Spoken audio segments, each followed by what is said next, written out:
Hi! నా పేరు Vinayak tiller. Welcome to arithmetic series in Telugu. ఈరోజు మూడో ఎపిసోడ్‌లో భాగంగా డివిజన్ చేస్తున్నప్పుడు కొత్త నంబర్‌లు పుట్టాయంట. ఆ నంబర్‌లేంటో చూద్దామా మరి? ఇంకెందుకు ఆలస్యం రండి ఈ థర్డ్ ఎపిసోడ్‌ని స్టార్ట్ చేద్దాం. అయితే లాస్ట్ ఎపిసోడ్‌లో, సెకండ్ ఎపిసోడ్‌లో ఎడిషన్, సబ్ట్రాక్షన్ ఇంకా మల్టిప్లికేషన్ ఈ కాన్సెప్ట్స్‌ని ఏ పెడగాజీ ద్వారా టీచ్ చేస్తే పిల్లలకి బాగా అర్థమవుతదో చూసాం. తర్వాత మైనస్ ఇంటూ మైనస్, ప్లస్ ఎలా అవుతుందో కూడా అర్థం చేసుకున్నాం. ఈ ఎపిసోడ్‌లో డివిజన్ ఇంకా ఎల్‌సీఎం ఇంకా హెచ్‌సీఎఫ్ ఈ 3 కాన్సెప్ట్‌లని అర్థం చేసుకునే ప్రయత్నం చేద్దాం. అయితే ఆహ్, ఫస్ట్ ఆఫ్ ఆల్ ఈక్వల్ క్వాంటిటీస్‌ని కంబైన్ చేయాలనుకున్నప్పుడు మనం మల్టిప్లికేషన్ వాడతాం. ఫర్ ఎగ్జాంపుల్ ఇక్కడ ప్రతి బాస్కెట్‌లో 4 ఎగ్స్ ఉన్నాయి. So, number of eggs into number of baskets is equal to total number of eggs right? అయితే ఈ టోటల్ నంబర్ ఆఫ్ ఎగ్స్‌ని కంబైన్ చేయాలంటే మల్టిప్లికేషన్. అలా కాకుండా షేర్ చేసుకోవాలంటే, అలా కాకుండా డిస్ట్రిబ్యూట్ చేయాలంటే అప్పుడు మనకి డివిజన్ అనేది ఉపయోగపడతది. సో, షేర్ చేసుకునేటప్పుడు, డివైడ్ చేసుకునేటప్పుడు డివిజన్ అనేది వాడతాం అనమాట రియల్ లైఫ్‌లో. సో, ఈ 12 ఎగ్స్‌ని 3 పీపుల్ షేర్ చేసుకోవాలన్నప్పుడు డివిజన్ వాడాలి.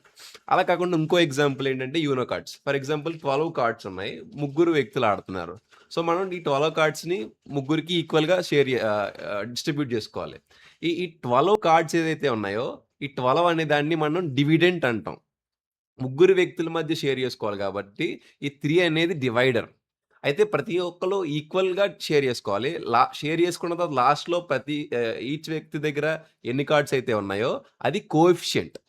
మొత్తం అన్ని కార్డ్‌లు షేర్ చేసి పనిచేశాక రిమైండర్ 0 అవుతది. సో, ఈ 4 కాన్సెప్ట్‌లు డివిజన్‌కి చాలా చాలా ఇంపార్టెంట్. మల్టిప్లికేషన్ చేసినప్పుడు ఏంటి? నంబర్ ఆఫ్ క్వాంటిటీస్ తర్వాత మల్టిప్లయర్. ఈ రెండిటిని ఇంటూ చేస్తే టోటల్ అమౌంట్ వత్తది. టోటల్‌ని కనుక్కోవాలి. కానీ డివిజన్ అట్లా కాదు. టోటల్ ఆల్రెడీ ఉంది. డివిడెండ్ ఆల్రెడీ ఉంది. తర్వాత దీంతో మనం డివైడర్‌తో దీన్ని డివైడ్ చేసినప్పుడు కోఎఫిషియంట్ వస్తదనమాట. ఈ కోఎఫిషియంట్‌నే కనుక్కోవాలి. ఆ రిమైండర్ అనేది 0 తెచ్చుకొని కోఎఫిషియంట్‌ని కనుక్కోవడమే డివిజన్ యొక్క కాన్సెప్ట్. దీన్ని మనం ఆల్గారిథం ద్వారా సాల్వ్ చేసి చూద్దాం. For example first simple example తీసుకుందాం. 9/3 ఈ డివిడెండ్‌ని సెంటర్‌లో రాసుకొని, డివైజర్‌ని పక్కన లెఫ్ట్‌కి రాసుకుంటే ఇక్కడి నుంచి 3 ఇంటూ 3 9 కాబట్టి 9 రాసుకొని మైనస్ చేస్తే రిమైండర్ 0 వచ్చింది. సో, 9/3 అనేది 3 అన్నమాట. సో, మనకి ఇట్లా డివిజన్ చేయాలన్నమాట. ఇప్పుడు కొంచెం కష్టమైన కాన్సెప్ట్‌ని చూద్దాం. 63/3 ఆ! ఇప్పుడు ఈ 3తో మనం 63 మొత్తాన్ని డివైడ్ చేయక్కర్లేదు. మనం ఈ డివిడెండ్ అనేది పెద్దగా ఉన్నప్పుడు ఏం చేయొచ్చంటే, ఈ లెఫ్ట్ సైడ్ ఉన్న నంబర్‌తో ఇండివిడ్యువల్‌గా మనం డివిజన్ చేయొచ్చు. అంటే 3 2 జార్ 6 కాబట్టి 6 రాసుకుంటాం 0 వత్తది. మళ్ళీ పైనున్న 3ని తెచ్చుకుంటాం. మళ్ళీ 3 1 జార్ 3 కాబట్టి 3 క్యాన్సిల్ అవుతది. సో, అలా 0 వచ్చే వరకు డివిజన్ చేస్తాం. అప్పుడు మనకి పైన ఎంత కోఎఫిషియంట్ ఉంటే అంతే ఆన్సర్. ఇక్కడ 21 వచ్చింది కాబట్టి 63/3 అనేది 21 అన్నమాట ఆన్సర్. అట్లా మనం ఆహ్, డివిజన్ చేయొచ్చు. ఇప్పుడు ఇంకొంచెం కష్టంగా ఉన్న కాన్సెప్ట్‌ని చూద్దాం. అయితే ఇక్కడ చూడండి 136/8 ఇప్పుడు ఇందాక చూసినట్టు డివిడెండ్ పెద్దగానే ఉంది. 136 అంటే పెద్దదే. అలాంటప్పుడు మనం లెఫ్ట్ సైడ్ ఉన్న నంబర్‌తో చేద్దాం అనుకుంటే, డివైజర్ అనేది 8. డి ఈ లెఫ్ట్ సైడ్ ఉన్న నంబర్ ఒకటే. సో, 8 కన్నా 1 చిన్నదే గదా! మరి ఎట్లా చేసేది? అలాంటప్పుడు ఏం చేయొచ్చంటే, ఫస్ట్ ఈ కోఎఫిషియంట్‌కి ఫస్ట్ 0 రాసుకోవాలి ఫస్ట్ ప్లేస్‌లో. ఈ పొజిషన్ అనేది చాలా ఇంపార్టెంట్. ఎందుకంటే మన నంబర్ సిస్టమే positional number system. Positional decimal system. So, పొజిషన్‌లో తేడా వస్తే చాలా ఇబ్బందవుతది. సో, ఫస్ట్ 0 రాసుకుంటాం. 0 రాసుకొని 2 నంబర్‌లు తెచ్చుకోవాలి 13. అప్పుడు 8 1 జార్ 8 కాబట్టి 8తో మైనస్ చేత్తాం. 5 వత్తది. ఈ 6ని తెచ్చుకున్న తర్వాత 56ది 8 7 జార్ 56 కాబట్టి 0 వత్తది. సో, ఆన్సర్ 17 అనమాట. అంటే 136/8 అనే దానికి ఆన్సర్ 17. ఈ 0 ఇటుపక్క పెట్టుకున్నాం కాబట్టి 17 అయింది. మనం గనక పొరపాటున మధ్యలో పెట్టినా, లేదంటే ఈ చివర పెట్టినా 107 170 అవుతది. సో, ఆహ్, ఈ ఈ పొజిషన్స్ చాలా ఇంపార్టెంట్ రైట్? సో, చిన్నగా ఉన్నప్పుడు 0 పెట్టుకొని ఆ పై పొజిషన్‌లో అంటే ఏ నంబర్ అయితే చిన్నగా ఉందో ఆ పైన ఉన్న పొజిషన్‌లో 0 పెట్టుకొని మనం ఇట్లా డివిజన్ జేసుకోవచ్చనమాట. ఎప్పుడైతే డివైజర్ అనేది ఆ నంబర్ కన్నా పెద్దగా ఉంటదో. ఈ రూల్ కూడా బాగా గుర్తుపెట్టుకోండి. ఆ! లాస్ట్‌గా ఇప్పుడు డివిడెండు పెద్దదే, డివైజరు పెద్దదే. ఇప్పుడు డివిజన్ చేసినప్పుడు మనం ఏం చేస్తున్నాం? ఈ ఈ ఈ ఈ డివైడర్ ఏదైతే ఉందో దాని టేబుల్ రావాలి మనకి. 8 3 జార్ ఎంత, 8 7 జార్ ఎంత, ఇట్లా ఇట్లా తెలిత్తేనే మనం డివిజన్ చేయగలం. మరి 48 తో డివిజన్ చేసినప్పుడు 48 డివైడర్ అయినప్పుడు 48 టేబుల్ కూడా తెలిసుండాలి. అంటే 48 6 జార్, 48 7 జార్ ఈ వాల్యూస్ తెలిసుండాలి. కానీ మనకి కష్టంగా అన్ని టేబుల్‌లు గుర్తుపెట్టుకోవడం కష్టం గదా! అప్పుడేం చేయొచ్చంటే ఒక ట్రిక్ ఉంది దీనికి. అప్పుడు ఈ 48 ఉందా, దీన్ని రౌండ్ అప్ చేసుకోవాలనమాట. అంటే దీని దగ్గరగా ఉన్న నంబర్ 50. 15తో రౌండ్ అప్ చేసుకోవాలి. అలాగే ఈ డివిడెండ్ 430 ఉందా, 432 దీన్ని కూడా రౌండ్ అప్ చేసుకోవాలి. 450 అట్లా రౌండ్ అప్ చేసుకోవాలి. ఇట్లా చేసుకోవడం వల్ల ఈజీగా మనం ఇప్పుడు 50 ఉందనుకోండి, 50 టేబుల్ రాక్కర్లేదు. 5 టేబుల్ వస్తే 50 టేబుల్ వచ్చినట్టే కదా! సో, 5 టేబుల్‌లో 45 ఎన్ని సార్లు పోద్ది? 9 టైమ్స్ పోద్ది. సో, ఈ 9 అనే ఎస్టిమేట్ పట్టుకొని మనం ఆహ్ 48 ఇంటూ 9 చేస్తే ఇక్కడైతే 432 వస్తుంది. ఒకవేళ ఇలా ఆన్సర్ రాకపోయినా దగ్గరగా వస్తదనమాట. సో, 9 గాని, 8 గాని ఈ రెండిట్లో ఏదో ఒక నంబర్‌లో ఇంచుమించుగా ఆన్సర్ వచ్చేస్తది. సో, ఇట్లా మనం మన ఇంట్యూషన్ వాడుకొని లాంగ్ డివిజన్స్‌ని కూడా ఈజీగా మనం సాల్వ్ చేయొచ్చనమాట. ఆ! అయితే అయితే కొన్ని కొన్ని సార్లు ఎట్లా ఉంటదంటే బాగా పెద్ద నంబర్‌లు డివిజన్ చేసినప్పుడు కొంచెం కాంప్లికేట్ అవుద్ది. ఆన్సర్‌లు అంత ఈజీగా రాదు. అయితే మీరంత స్ట్రెస్ తీసుకోకండి. ఎందుకంటే రియల్ వరల్డ్‌లో మనకి కాలిక్యులేటర్స్ ఉంటాయి. అన్నిటిని మనం ఇలా పేపర్ మీద చేయాల్సిన అవసరం లేదు. బయట కాలిక్యులేటర్స్ ఉంటాయి. స్కూల్, కాలేజ్ వరకు ఎంత ఇంపార్టెంట్ అయితే ఎంత ఎంత పెద్ద నంబర్‌ల మధ్య అవసరం ఉంటే అంతవరకు వస్తే సరిపోద్దనమాట. సో, అంత స్ట్రెస్ తీసుకోకండి. చేయొచ్చు. కానీ చేయకపోయినా పర్వాలేదు. ఓకేనా? ఇప్పుడు అసలైన కాన్సెప్ట్‌కొద్దాం. ఇప్పుడు 7/2 2 చిన్న నంబర్‌లే. అయితే డివైడ్ చేసినప్పుడు ఈళ్ళిద్దరికీ 7 పంచాలన్నప్పుడు ఒకళ్ళకి 3 ఇత్తాం. ఇంకొకళ్ళకి 3 ఇత్తాం. అయితే రిమైండర్ 1 మిగిలిపోతుందే. ఇందాక అన్ని సార్లు రిమైండర్ 0 వచ్చింది. కానీ ఫస్ట్ టైమ్ మనకి రిమైండర్ నాన్ జీరో వచ్చింది. 1 వచ్చింది. మరి ఇప్పుడేం జేయాలి? ఇప్పుడేం జేయొచ్చంటే ఒకళ్ళకి హాఫు, ఇంకొకళ్ళకి హాఫ్ ఇవ్వచ్చు. అయితే ఈ హాఫ్ అనేది నంబరు ఇప్పటివరకు మనం డిస్కస్ చేసుకోలేదు కదా! లాస్ట్ వీడియోస్‌లో ఎక్కడ రాలేదు హాఫ్ అనేది. ఇది కొత్త కాన్సెప్ట్ ఇది బేసిక్‌గా. అయితే ఇదే ఇక్కడే కొత్త నంబర్‌లు పుట్టాయన్నమాట. అంటే ఇప్పుడు మనం ఇంటీజర్స్ అంటామా? అసలు ఇంటీజర్స్ అంటే ఏమనుకుంటున్నారు? నిండుగా ఉన్న నంబర్స్ అన్నమాట. అప్పుడు 3, 1, 2 ఇట్లా ఏవైతే నంబర్స్ నిండుగా ఉంటాయో వాటిల్నే మనం అసలు ఈ ఇంటీజర్ అనే పదం ఉందా? ఈ పదం ఇంటిగ్రిటీ అనే పదం 2 పదాలకి ఒకటే ఆరిజిన్స్. ఇంటిగ్రిటీ అంటే ఏంటి? ఆ వాల్యూస్ అన్నీ కలిసి ఉండడం. లేదంటే ఒక కుటుంబం కలిసి ఉండడం. ఒక వ్యవస్థ అంతా కలిసి ఉండడం. ఇట్లా కలిసి ఉండేదాన్నే మనం ఇంటిగ్రిటీ అంటాం. అదే ఇంటిజర్ కూడా కలిసున్న నంబర్ నిండుగా ఉన్న నంబరే ఇంటిజర్ అన్నమాట. అది -3 అయినా, +3 అయినా కలిసుండాలి. అలా కాకుండా ముక్కలయిపోయిందనుకోండి. అది ఫ్రాక్షన్స్ అనమాట.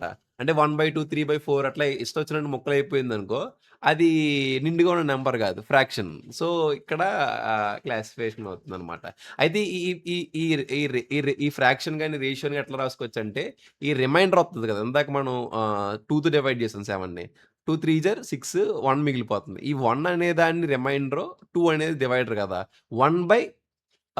2 అంటే రిమైండర్ బై డివైడర్ రాసుకోవాలనమాట. అట్లా మనం రేషియోని పెట్టుకోవచ్చు. అంటే ఆహ్, 7/2 3 ప్లస్ 1/2 3 ప్లస్ 1/2 ఇట్లా మనం చెప్పొచ్చు. అయితే ఇట్లా రేషియో‌ల్లా కాకుండా మనం డెసిమల్స్‌లో ఎట్లా చెప్పొచ్చంటే ఆహ్, ఎందుకంటే రేషియో అనేది ఇది ఇది బేస్ 2 నంబర్ రైట్? కానీ మనది నంబర్ సిస్టమ్ ఏంటి? Positional decimal system. అంటే బేస్ 10లోకి మార్చుకోవాలి. అలా మార్చుకోవడానికి ఏం చేయొచ్చంటే ఈ 3 పక్కన డాట్ పెట్టుకున్నాం అనుకోండి. ఈ 1 పక్కన 0 పెట్టుకొని 2 5 జార్ 10 అని రాసుకొని అలా మనం ఆహ్, ఈ డే ఈ ఈ రేషియో నంబర్‌లన్నిటిని మనం డెసిమల్స్‌లోకి కూడా కన్వర్ట్ చేసుకోవచ్చు. ఇప్పుడు ఆన్సర్ 3.5 రైట్? ఇది డెసిమల్ నంబర్ అన్నమాట. ఆ రకంగా 3 ప్లస్ 1/2 కాకుండా 3.5 అని చెప్పి డెసిమల్స్‌లో రాసుకోవచ్చు. ఆ! అయితే ఈ డెసిమల్‌లో కూడా బోలెడన్ని టైప్స్ ఉంటాయి. ఫర్ ఎగ్జాంపుల్ ఇందాక మనకి 0 వచ్చేసింది. పాయింట్ పెట్టి 5 చేత్తే లేదంటే కొంచెం ట్రై చేస్తే రిమైండర్ 0 వచ్చేసింది. సో, ఇట్లా 0 వచ్చేస్తే రిమైండర్ దీన్ని టెర్మినేటింగ్ డెసిమల్ అంటాం. ఎందుకంటే టెర్మినేట్ అయిపోయింది. అక్కడితో ఎండ్ అయిపోయింది. అలా కాకుండా కొన్ని ఏం చేస్తాయనుకుంటున్నారు? అలా ఎళ్తూనే ఉంటాయి. ఫర్ ఎగ్జాంపుల్ 1/3 అనుకోండి. సో, పాయింట్ పెట్టుకుంటే 0 వత్తది. 10 వత్తది. 3 3 జార్ 9 పెడతాం. మళ్ళీ రిమైండర్ 1 వత్తది. మళ్ళీ 0 పెడతాం 10 అవుతది. మళ్ళీ 3 3 జార్ 9 మళ్ళీ రిమైండర్ 1. అలా రిమైండర్ 1 వస్తూనే ఉంటది. దాని అర్థం ఏంటంటే ఇది ఎప్పటికి ఆగదు. అలా ఆగనప్పుడు దీన్నేమంటామంటే రిపీటింగ్ డెసిమల్స్ అంటాం. రిపీట్ అవుతూనే ఉంటది. అయితే ఈ రిపీటింగ్ డెసిమల్స్‌లో కూడా కొన్ని టైప్స్ ఉన్నాయి. ఈ టైప్స్ ఏంటంటే, ఫస్ట్ ఏంటంటే ఒక నంబరే రిపీట్ అవ్వడం. ఇందాక చూసాం కదా! 3, 3, 3, 3, 3 వస్తూనే ఉంటది. అలా కాకుండా కొన్నేంటంటే ఒక నంబర్ కాకుండా ఒక సీక్వెన్స్ ఆఫ్ నంబర్స్, ఒక ప్యాటర్న్ ఆఫ్ నంబర్స్ రిపీట్ అవుతుంటాయి. అంటే ఫర్ ఎగ్జాంపుల్ 142857, 142857, 142857 ఇలా రిపీట్ అవుతుంటాయి. ఒక ఒక ఒక ఒక సీక్వెన్స్ ఆఫ్ నంబర్‌లు. ఇంకొన్నేముంటాయనుకుంటున్నారు? స్టార్టింగ్ ఒక నాన్ రిపీటింగ్ ప్రిఫిక్స్ వత్తది. ఫస్ట్ ఒక నంబర్ ఏదో ఒకటొత్తది. 143 అని వత్తది. ఆ తర్వాత 1, 2, 3, 1, 2, 3 రిపీటింగ్ మళ్ళీ ఆర్డర్ వత్తది. అలా వచ్చినప్పుడు ఆ వచ్చిన నంబర్‌లకి మాత్రమే పైన మనం గీత పెట్టుకుంటే దాని అర్థం ఏంటంటే, ఈ ముందు నంబర్‌లు రిపీట్ కానట్టు, ఈ నంబర్‌లు మాత్రం రిపీట్ అవుతున్నట్టు. సో, ఇట్లా రిపీటింగ్ డెసిమల్స్‌లో కూడా బోలెడన్ని క్లాసిఫికేషన్స్ ఉంటాయి. అయితే ఈటిలిని మనం అర్థం చేసుకోవచ్చు ఈటిలి బిహేవియర్‌ని. ఇట్లా అర్థం చేసుకోవచ్చు కాబట్టి వీటిలిని మనం రేషనల్ నంబర్స్ అన్నాం. కానీ కొన్ని నంబర్స్ ఉంటాయి. ఆటిలిని అర్థం చేసుకోవడం చాలా చాలా కష్టం. అయి ఎలా అంటే ఇవే. ఈ పై ఉందా? 22/7 ఇది మీరు డివిజన్ చేశారనుకోండి, అసలు నంబర్‌లు వత్తూనే ఉంటాయి. అయి పిచ్చి పిచ్చిగా వత్తుంటాయన్నమాట. అసల ఒక సీక్వెన్స్ ఉండదు. ఏమీ ఉండదు. ఇష్టం వచ్చినట్టు వచ్చేత్తుంటాయి. అందుకనే వీటిలిని మనం ఇర్రేషనల్ నంబర్స్ అన్నాం. ఆ రకంగా మనకి ఈ డివిజన్ చేసినప్పుడు 2 కొత్త నంబర్‌లు పుట్టాయన్నమాట. ఒకటేంటంటే రేషనల్ నంబర్స్, ఇంకొకటి ఇర్రేషనల్ నంబర్స్. ఇందాక చెప్పలే డివిజన్ చేసినప్పుడు కొత్త నంబర్‌లు పుట్టాయని ఇవే. సో, ఈ రకంగా మనకి కొత్త నంబర్‌లు యాడ్ అయ్యాయి. అసలు యాక్చువల్‌గా స్టార్టింగ్ కౌంటింగ్ నంబర్స్ ఉండేయి. అంటే ప్రకృతిలో ఉన్న విషయాలు ఉన్నాటిలిని కౌంట్ చేయడానికి 1, 2, 3, 4, 5 అని చెప్పి కౌంటింగ్ నంబర్స్ పెట్టుకున్నాం. అలా ఆ తర్వాత లేదు లేదు శూన్యం కూడా ఒక నంబర్ రిప్రజెంట్ చేయాలి. ఏమీ లేని దానికి కూడా ఒక నంబర్ ఉంటూ ఉండాలని చెప్పి 0 తెచ్చుకొని ఈటిలిని మనం హోల్ నంబర్స్ అన్నాం. అంటే 0-1, 2, 3, 4, 5, 6 అలాగా. అలా కాదు అప్పులయి గూడా ఉంటాయి. అంటే నెగెటివ్ వాల్యూస్ ఉన్నయి కూడా ఉంటాయి. సో, కేవలం 0, 1, 2, 3 కాకుండా నెగెటివ్ ఆటిలిని కూడా రిప్రజెంట్ చేయడానికి నంబర్స్ ఉండాలని చెప్పి 1, 2, 3 అని పెట్టుకున్నాం. అయితే ఇవి నిండుగా ఉంటాయి కాబట్టి ఈటిలిని మనం ఇంటీజర్స్ అంటాం. అయి ప్లస్ అయినా, మైనస్ అయినా నిండుగా ఉంటాయి కాబట్టి వీటిని మనం ఇంటీజర్స్ అన్నాం. ఈ ఇంటీజర్స్‌ని డివైడ్ చేసే ప్రాసెస్‌లో మనకి రేషనల్ నంబర్స్ వచ్చాయి. ఇర్రేషనల్ నంబర్స్ కూడా వచ్చాయి. సో, ఈ మొత్తం నంబర్స్ అన్నిటిలిని కలిపి మనం రియల్ నంబర్స్ అంటాం. ఇట్లా మనకి ఒక నంబర్ సిస్టమ్స్ అనేవి డెవలప్ అవుతూ వచ్చాయి. అయితే ఇంతే కాదండోయ్! ఇంకొక నంబర్ గూడా ఉంది. అదే ఇమాజినరీ నంబర్. ఇందాక చెప్పుకున్నయన్ని రియల్ నంబర్స్. ఈ నిజ జీవితంలోనే కాకుండా ఇమాజిన్ చేసుకునే నంబర్‌లు గూడా ఉన్నాయి. అయితే ఈ ఇమాజినరీ నంబర్స్ గురించి, ఆ తర్వాత ఈ ఇమాజినరీ నంబర్‌లొచ్చి రియల్ నంబర్స్‌తో కలిపినప్పుడు కాంప్లెక్స్ నంబర్‌లు గూడా అవుతాయి. ఈ కాంప్లెక్స్ నంబర్‌ల గురించి మనం వేరే వీడియోస్‌లో డిస్కస్ చేసుకుందాం. So, yeah! ఇవి ఈ రోజుకి చాలు. ఆ!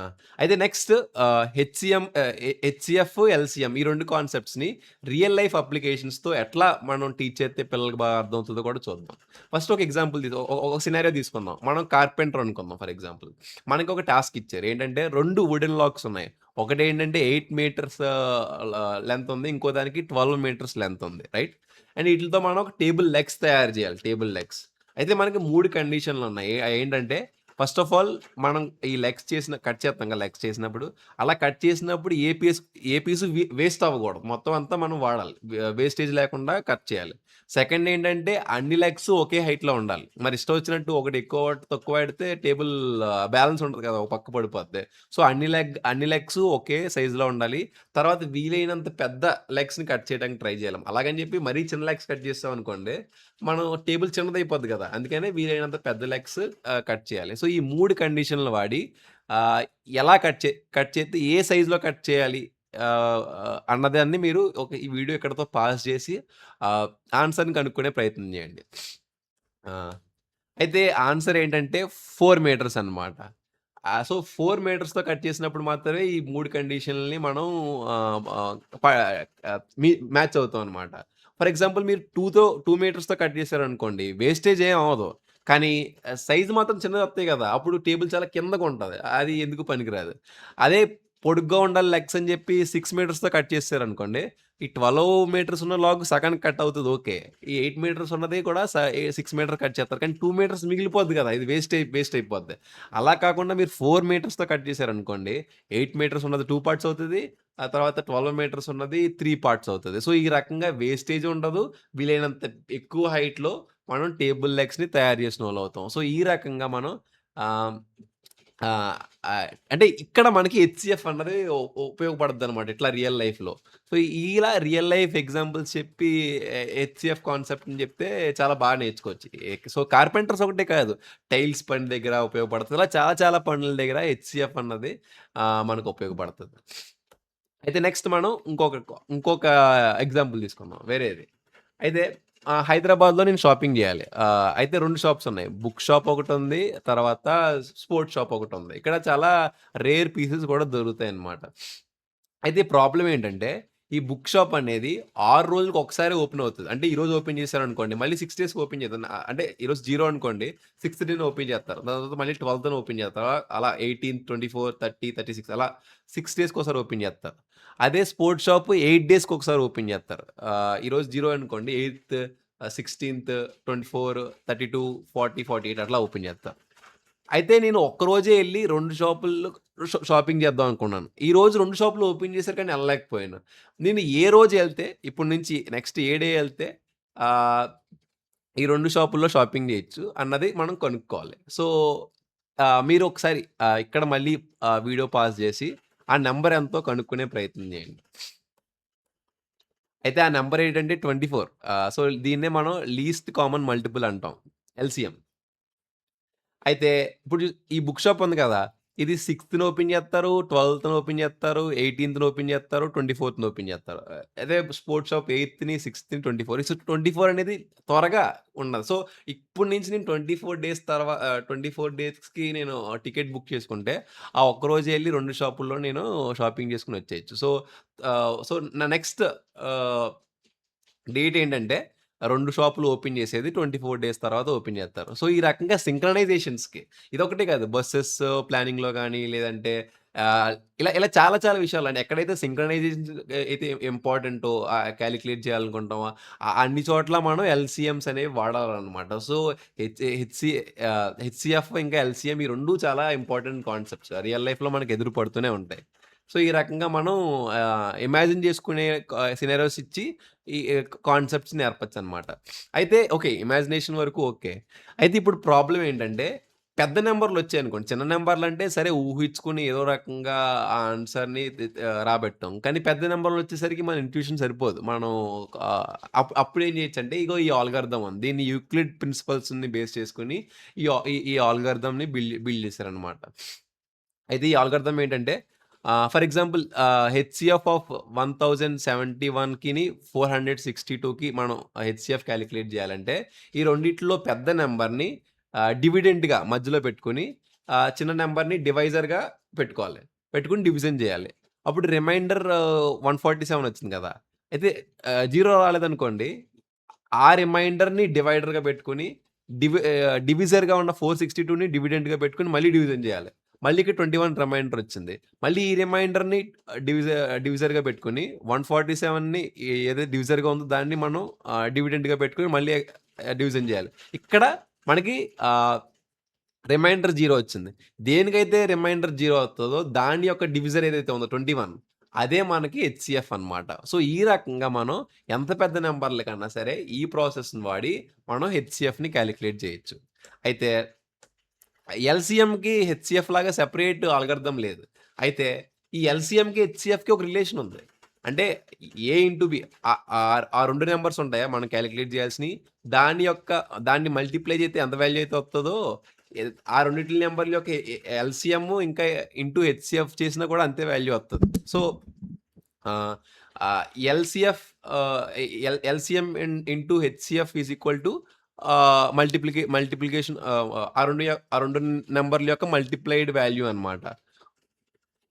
అప్పుడేం జేయొచ్చంటే మనం ఈ 1071 ఇంటూ 462/21 జేత్తే 23,548 వచ్చింది. ఇదే ఎల్‌సీఎం వాల్యూ. సో, ఈ రకంగా మనం బోత్ హెచ్‌సీఎఫ్‌ని, ఎల్‌సీఎంని ఈజీగా మనం కాలిక్యులేట్ జేయొచ్చు.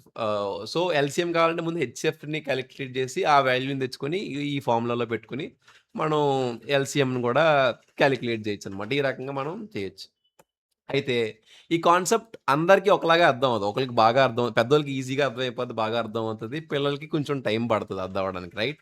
ఒక సినిమా చూసామనుకోండి. సినిమా కూడా అంతే కదా! పెద్దోళ్ళకి ఈజీగానే అర్థమవుతది. పిల్లలకి అర్థం కాదు. ఆళ్ళు క్యూరియస్‌గానే చూత్తరు. అర్థం చేసుకోవాలని చూత్తరు. కానీ ఆ వయసుకి అది అర్థం కాదు. అలాంటప్పుడు ఆళ్ళేం చేత్తారు సినిమా అయ్యాక క్వెషన్స్ అడుగుతారు. "హేయ్! అదేంటి? ఇదేంటి? ఇదేంటి?" అని. అంటే నాకు కూడా నెఫ్యూస్ ఉన్నారు కొంతమంది. "బాబా అదేంటి? మామ అదేంటి?" అని చెప్పి ఈళ్ళకసలు ఎనర్జీ తగ్గే తగ్గదు. ఆళ్ళు తెగ అడుగుతుంటారు. మన ఎనర్జీ సరిపోదు ఆళ్ళ ఎనర్జీ ముందు. అలాంటప్పుడు మనం గనక వాళ్ళకి అర్థమయ్యేలా ఎక్స్‌ప్లెయిన్ చేసామనుకోండి, ఎలాంటి కాన్సెప్ట్ అన్నా ఈజీగా అర్థమవుతది. రైట్? ఎడ్యుకేషన్ గూడా అంతే. ఎడ్యుకేషన్ ఎప్పుడు ఐసోలేషన్‌లో రాదు.